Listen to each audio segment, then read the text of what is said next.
What's going on, guys? Today we're here on Private Wealth and Relationships, and today I got my boy. Jay Phipps, man. Jay Phipps, Jeremy Phipps, whatever you want to Okay, we call got it. Phil's in Yeah. this bitch. We got Phipps here. Yeah. What's up, big? Hey, I'm Talk- smelling this. I like talking, this. yeah, Yeah. talking shit. It's made me feel bougie, man. I like this. Got the plants and everything. Hey, it's real wealth, though. This real wealth talk. Real, Yeah. for sure. What's for up, though, sure. man? What's going on? Man, ain't nothing going on, man. I'm trying to, get level headed, balanced with Yeah. life, Same thing. So what's been up with you, man? What's up with you with the businesses? So obviously I got Jay Phipps Auto Glass Repair now. Follow us on Instagram at Jay Phipps Auto Glass Repair. So we come out window replacements. Obviously everybody know me from the radio, Vlad TV, but I kind of took a break because media is cool, but you know, when you want some money, you gotta do something else, right? So I kind of took a break from radio, and I've been doing my trucking company, J Phipps LLC, and then obviously I got J Phipps Auto Glass Repair, and then I'm also a partner with a cell phone store as well. So that's pretty cool. So How yeah, how did this glass company start? man, it's the funniest story ever. I was messing with this girl, and normally I always park my car in a parking garage. Um, but this specific time, she was complaining like, "Nah, I just want to go upstairs. I don't feel like walking." So man, I ended up parking my brand new truck outside of my building downtown. So they end up breaking into it. I end up calling somebody to fix it. My homeboy already knew how to do the glass work or whatever. So I called somebody just for the glass. Mhm. So I had ended up calling him and he told me how much the glass cost. I'm sorry, I called him. He didn't want to tell me where to go get the glass. He wanted to sell me the glass at an overcharged price. So I ended up calling the place where he told me to go pick it up after giving him the money. And they Mm. told me how much the glass really cost. I started LLC literally 2 days later. 2 days later, I went to my sister's house. I grabbed my sister. I say, "Look, it's gonna take some time, but we can make some millions off this business." She believed in me. She quit her job 3 weeks later, and J Phipps Auto Glass Repair. I just left from doing a job not too long ago, but yeah, now this is what we do, man. Yeah, Dang. yeah. How And long has it been since that happened? three, was it 3 months? Three Three, four, months. 4 months, 4 months, 4 months now. And we've been Sheesh. killing it, man. Our following going up. Everybody in St. Louis, I appreciate y'all. The major support, all the shares, just the positivity. If I'm not mistaken, we're the only black-owned company in the city that's really taking it, to the next level. So we're mobile. We come directly to you. So yeah, man, shout with us, J Phipps Auto Glass Repair. Go to my website, www.jphipsautoGlassRepair.com. Yeah, hey, I fucks with you. You know, Hey, marketing at its best. you better know before you go. You for sure. What about the trucking business? How long you been in that? Trucking, I've been in trucking for 3 years, 3.5 years. Hmm. Yeah, 3.5 years. It got its highs and its lows, and right now it is at its low. Hmm. A low. Trucking is one of them things where, Vic, if I told you how much money I made in my prime months, you would tell me I'm capped. So I'm Damn. gonna go ahead and tell you to see if you believe me. Big off one truck in my prime day, I would say in March of 2022, I made $103,000 Hmm. off 3 trucks in 1 month. Damn. 103,000 off 3 trucks in 1 month. That's crazy. Now let's get into that. Sounds good. Now let's tell you what a messed up part going. In April of 2022, I lost $98,000 in 1 month. This is a prime example of God will give you something and take it away. Exactly.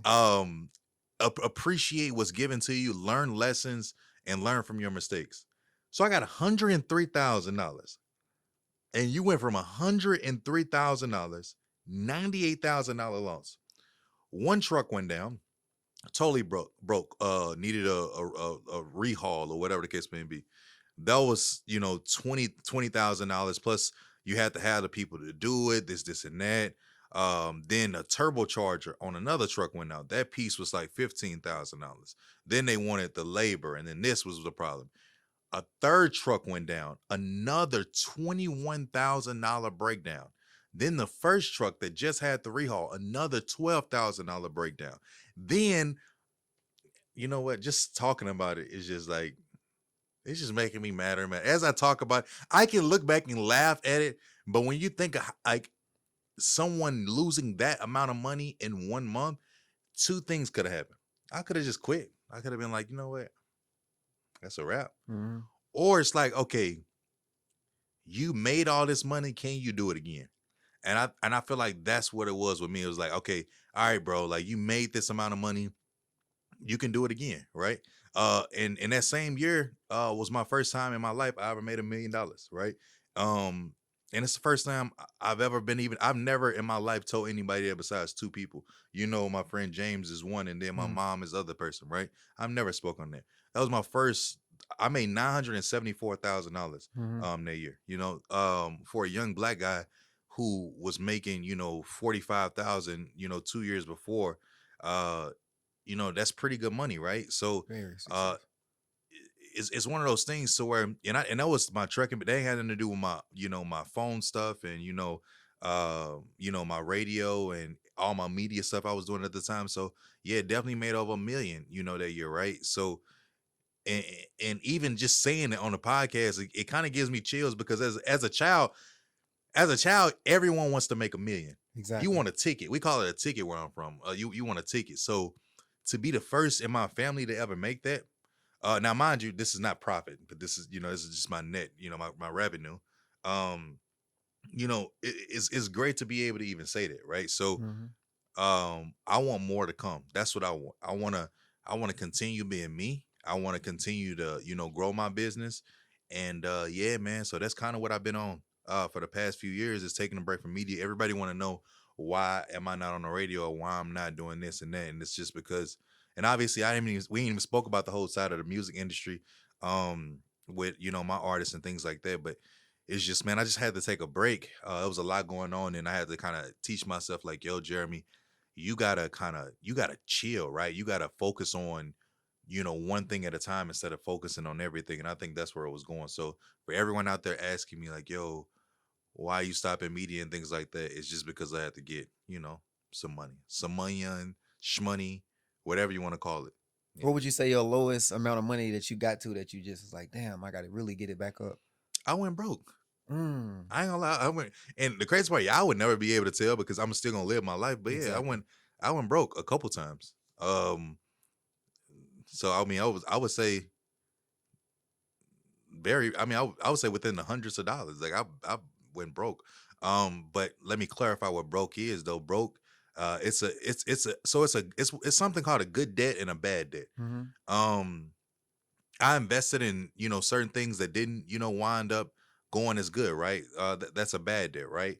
But I also went quote unquote broke investing into several things that were good. So, um, and I'm still in debt from that today, but that's good debt because I'm Mhm. getting thousands and thousands of dollars a month and paying a small portion off. So that's good debt. So yeah, I mean, I went broke a couple times, and you know why? And the reason why I'm not scared to say it is mostly because my whole life has been about taking risks.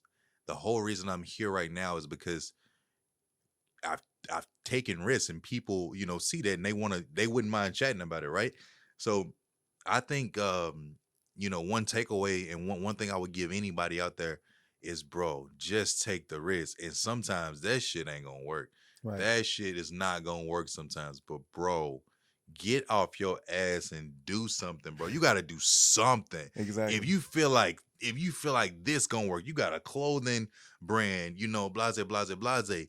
Bro, we was talking about private wealth in Canada when we went a few months ago, Exactly. and now you have a whole studio. You have you've done, over 100 podcasts already. We just went to Canada 2.5 months ago. Exactly. So it's like that's like the definition of what I want to be around. Just do it, bro. Okay, what's the worst that can happen? It's not going as well as you want it. Okay, find out who's doing it. get under them some way, get their knowledge, and then just keep moving, right? So even my low points, I highlight the shit out of that. People ask me like, "Yo, have you ever went broke?" Yes, multiple times, and you guys never knew it because I was still acting the exact same way. You guys will never know how much money in my pocket. Why? Because I wear the same Wrangler jeans Monday through Thursday. I wear the exact same jeans that I paid $24 from. I wear the same tennis shoes. I pop my stuff on a Friday. Saturday, I'm back to being a family man. Sunday, I'm cooling out, and Monday through Thursday, I got the same jeans going on. So Okay. Fridays, I look like a totally different person. But you catch me Monday through Thursday, Saturday, and Sunday, I'm the most chill dude ever, man. And that's and I won't change that flow. I give me one day a week to kind of have some fun, go chill with my friends, and that's about it, man. No, talk your talk. How did you learn how to scale your money? Um, I think it was more so of shit kept losing it. Mm. Honestly, when I first started trucking, I didn't know what trucking taught me so much. Shout out to J Phipps LLC. Follow us on Instagram at J Phipps LLC, JFIPS LLC. Nah, man, it's just messing up, honestly. One shout out I can get to myself is so my first real investment, I had smaller companies. Like I had an Amazon FBA company. I used to sell J Phipps. I'm conceited. So I Right. had like J Phipps shoes. I had a J Phipps clock. I was just trying stuff. And it was doing pretty well, right? Until I started my trucking company and I just start, focusing on it a little less. I started my trucking company. I remember I want to say I had like 11.5. I was working at a cell phone store. Cell phones that's always been something that I always wanted to kind of get into. I don't know why, but I always was just intrigued on like I wonder how they were making money. The big companies and even the small companies were making money. So I was working and I saved up, I want to say 11,500. I spent 11,000 on starting my trucking company. So basically just it was all or nothing, Mm-hmm. I mean, when you struggle so long, it's like, all right, man, I can get this money back. So yeah, I spent the whole 11K. I spent, I want to say, 9,000 down on the truck, um, insurance, and then buying a few like some tools and essentials we needed. And yeah, man, we was off the ground. So I spent my whole everything, my whole savings. I had nothing. I had $500 in my account. The 11,005 was everything I had. So I mean, I invested everything I had, left a little $500 for myself, and it actually turned out well, right? Immediately that first month, I did pretty well. But yeah, I would say what what made me manage my money a little bit better was losing it as fast as I was with trucking. Mm-hmm. I started losing money, and I started to research ways to save money and put money in different places to either make me more money or just give me some type of relief if something was to happen. So once I started losing money on breakdowns and stuff, that kind of gave me the initiative to change a few things, and that's what I did. Dang, Yeah. that's real good. Did you spend that year you made 900,000? Did you spend most of your money on investments, or like how did you utilize your money at being able to make that amount of money that first year? Like, did you have fun with it? Like, what was your Yeah, spendings? I feel like I had fun. Like I'm not gonna lie. He said, "I had fun." Shit. Look, Have you ever been broken? Just made your when you made your first million? What did you do? I don't need you in this podcast judging me. no, Yes, I had fun. I went to 6 or 7 countries, flew a couple chicks out. Hell yeah, I was living my damn best life. $974,000. right. Now, obviously, that ain't what I made in profit, but I made a decent amount of profit a year. But I'm tripping. The IRS maybe listen to this. Yeah, we'll talk about it. But so when I made my first ticket, um, I blew a lot of it. I did. It was a lot of bad decisions. And the sad part about my story. The sad part about my story is I've always been very intelligent, but it's one of them things that what like survivor's remorse is. It's like when you make it and others, everybody around you, whether it's family, whether it's friends, if they down, you feel like since you made it, you're Mm. entitled. They're entitled to that money or to help them. It was a lot of that going on. I remember, man, the stories are crazy. But yeah, man, just putting now the good thing about it is I put my money that year in other investments, right? So all the money that I was goofing off, I'm guessing, picked up in another place, right? And then you got something called taxes. Now that I wasn't as educated about. Mm-hmm. So yeah. Taxes, I advise everybody out there to get you some type of financial advisor and get you a nice accountant that's, you know, religious, hopefully in some way, so they won't steal your money. Right. But yeah, I made a few mistakes with some of the people I was trusting with my money, things like that. But all in all, man, like I said, that 2022 and 2023, both of those years like really like kind of taught me, you know, lessons, right? Of like, you know, if you plan to do something, plan to you know, achieve those goals, but also have a plan if those goals don't work out. Have some type of, and it sounds so like cliche, it sounds so weak when my mom used to be like, have a backup plan. It's like, girl, no, this is gonna work. But no, it's like, and I hate to say it because it just sounds like so like lame, but like, yeah, for real, like have a backup plan. Have something else that you leaning on that if you get money, you can still rely on that money from different sources. Mm-hmm. Let me give you more of it. Let me break it down a little bit more. So,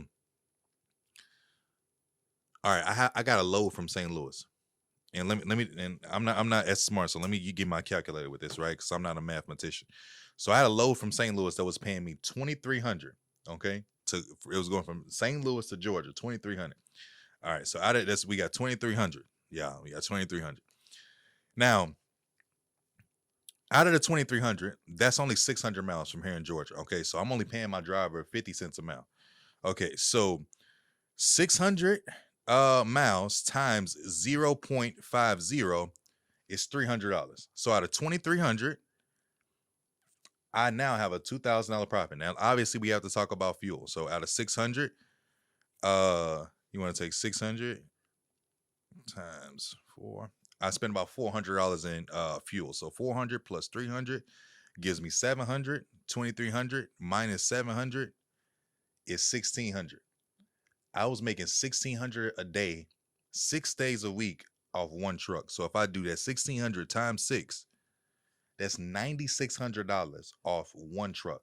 Mm-hmm. And you times that by 4, that's $38,400 off one truck. Now you want to times that by 4 trucks I had this time. So you want to times that by 4. That's $153,600. Let's just minus another $10,000 of that for fuel. And let's just minus another, you know, $4,000 for extra whatever. That's in 1 month, $139,600. This is at the prime of trucking, You giving game. right?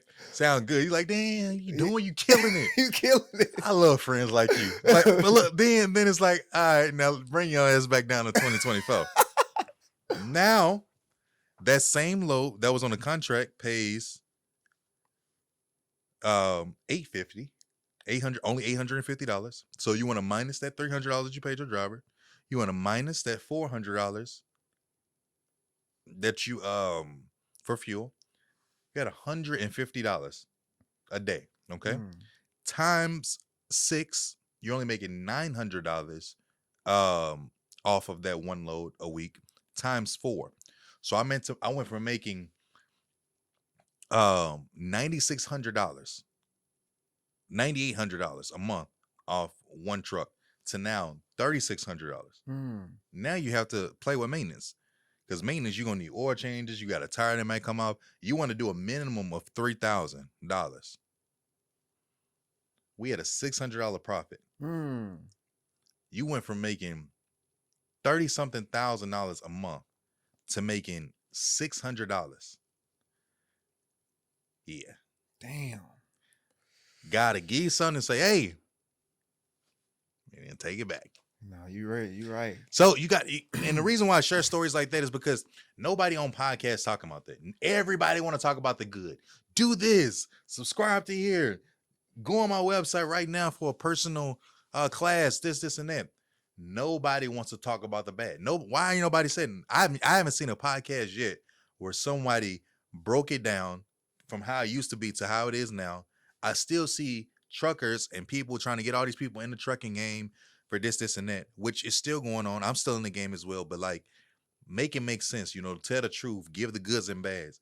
I tell you that I made $1 million, but I also tell you when I lost $200,000 in a year. People don't speak about that because they only want to talk about the good stuff, right? The reason why I'm still here today to tell my story is because I know how to pivot. Hmm. Meaning that if one business is not working, what you do is you pivot, go to another business, don't close down your business, go to another business, help that business, do other things, learn how to pivot. The reason why I've been more successful today, one, I keep myself level headed, and two, I know how to pivot. People just don't pivot. I know how to pivot. Something's not going right here. I'm gonna, fix it over here. No, you talking your talk. You know, Talking your I'm, I'm, talk. I'm, I'm, you know, I'm gonna make it You very simple, talking your talk. but that ain't what people want to talk about. You know. Dang. So how did you become the first black person to start phones, run into the, you know? Oh yeah, ain't nobody doing that. One person I do want to shout out in St. Louis who did do it. His name was City Styles. I don't know if you remember. He used to be a Yeah. rapper in St. Louis. Him, and actually 607 Unk, they both I believe were doing phones as well. I don't know if my phone is. They were doing phones as well. But as far as Metro by T-Mobile and like corporate, and no, yeah, I'm definitely like the first person to be in as much as I am. Humbly speaking, right? Um, and like I said, I always was infatuated with phones, even since a kid. Like like not a like I don't know how to use. Like I was always a good salesperson, right? And most of my favorite salespeople that are out there, they always told me like, "Yo, go into wireless." So wireless is just phones. So whether you work for Sprint, Verizon, T-Mobile, AT&T, um, I loved it, and that's what I went into. What made me more infatuated, and what made me want to start a company, and I love to tell this story too. I remember my biggest commission check I ever got was 9,200. I was making $9 an hour, $9.50 at T-Mobile, but I had a $9,600 commission check. We had the whole store basically quit. It was me and like one or two other people there. I was working a whole bunch of overtime, almost working 7 days a week. I made 9,600, like close to 10 racks off of a commission check. So you get your biweekly check, but then you get a commission check. But T-Mobile, they so bold. They would what a company I was working for, they would tell you how much you made them. So out of that, they paid me 9,600. But when they showed me the figure on how much like revenue I made the company, because we got paid out revenue, and then you got accelerators on top of that. Um, but when I saw how much money I was making them, I'm like, yeah, this ain't gonna work, because it's gonna take me 6 to 7 days to make this for you, and I need to figure out how I can make this for myself. So like I said, I end up moving to a smaller company. And I'm still doing radio and all this stuff at the time. I never told this story. That's crazy. But shout out to Wes and AJ. It was this guy's name was Wes, man. He's been like a mentor, a brother to me. And I'm glad that he accepted me in. But he was real small at the time. They had like, I want to say like 20 some stores in like Texas, and they had a few in like St. Louis. So I told him, I said, look, I'll come help grow this company, but eventually I want to be a part of something big like this. And when you partner with certain people, they give you certain opportunities. So that's kind of how that started. But no, just having mentors and being with the right people, I guess, put you in the right places. How did you orchestrate everything by yourself, or you Yeah, started a everything team? was by myself. Dang. Yeah, everything was by myself. I'm not gonna lie. I've never had a directly a mentor. When dealing with promotions and things like that, Loose Cannon maybe. I used to talk to him from time to time. He'd give me game. But I've never had a mentor directly for anything that I've done. Nothing. It's nobody I could like go to. Nothing. Like I directly start something, and I have friends, or you can like kind of ask questions. But the thing about me, I pay. I pay. If I want information, I'm gonna pay you for it. Meaning that, let's just say I want to start my own podcast. I'm like, you know what, Vic? Uh, how much can I pay you to kind of help me start this? I don't be like, yo, can you help me out? Da, da, da, da. Bro, time is money. People got lives, kids, and families to take care of. So if I want to get into something, I'm gonna pay somebody. But a direct mentor, no, I ain't really had that for none of my business. Now I created a team once I learned. Give example. I don't know. I mean, I've changed some glass, right? But like, I really don't know how to do it. But Right. what I did was I went to a school right before we went to actually the day that we came back from Canada. That's when I went to started my first day of auto glass school. And the reason why I wanted to do that is because still to this day I don't know how to drive a truck. if something happened with my truck, I would always have to have somebody come get the truck. Or if a driver quit and left my truck at a gas station, I would always have to go and, let them figure that out and pick up the truck or whatever. But I told myself in this one I was gonna learn the business myself and then move forward with it. So yeah, that's mostly it, right? How long did it take you to build a team with the glass company? My sister quit her job. So she believed in me. My sister believed in me so much. My family believed in me so much. So she doing it? Yeah, she's doing it. Dang, that's She lit. physically does it. She runs the business. She answers the phone. She do all of it. So That's dope. I use like imagine if you had an idea, right? And then you went to your sister and was like, "Yo, sis, I got this idea," and she like, "Bro, let's do it." And she quit her job. That's how she said it, just like that. Let's do She it. said, "Let's do it." She said, "Let's do it." She talked to her husband. Shout out to my big brother Alvin. She talked to her husband. Alvin okayed it. She quit her job. We've been running the business ever since. Now we're looking to scale. Mark my words, that's gonna be $1 million company. No, I believe it. That's gonna be $1 million company. I believe it. Unfortunately, we got scramblers in St. Louis. I'm not gonna hate on y'all because y'all making me money, but at the same time, it's being it's getting a little bit crazy. So, yes, it's definitely a market for it here, and I appreciate everybody who supports me with J-Phipps Auto Glass Repair. Yeah. That's lit. That's lit. For sure. So I need some game on dating, bro. We always talk about dating and shit. You know what I'm saying? You be telling me. I feel like I'm the dating king, man. Like, hey, man, when it comes to date, look, you know what it is about me. I love to have a great conversation. I think that's what it'd be with me. Like, I love to have a good conversation. When it come to dating, and then I can read people very well. So it's like, if I'm, let's just say, if I'm feeling a girl, right? When you get her out her comfort zone, that's why like when I date people, we do activities. Like we go out and do stuff. Zip lining, let's go to mini golf, let's go hike. Like we're gonna do something. Like because sitting here over dinner, like that's cool and all. But I make females step out their comfort zone. Like tell them, I want to know more, I want to see more, I want to do more. And honestly, I'm big on trips and stuff like this. So if I'm dating you and taking you, like you'll learn a lot about somebody on how they carry themselves by being with them a little bit more, non-club settings and just being out, right? So when it comes to dating, man, yeah, I'm currently like I'm still dating. Like it got to be something that's like you just gotta you gotta find that person, and if she right, she right. If she right, she right. You will know if she wrong. You know what I'm saying? So I love dating, man. I love having good I just love conversation. I love meeting new people. And man, I just love a good time. Right. And everybody, any female that will ever talk to me can never say that they did not have a good time. Man, I could be not shit. Tell me I ain't shit or whatever the case may be. That's cool. But a good time, I am. Like, I ain't gonna lie. Every female I never talk, oh, I ain't never had nobody like you. I ain't never did this before. On West, you haven't. So, like, I can be not shit. So tell me I ain't shit. Tell me I'm all this.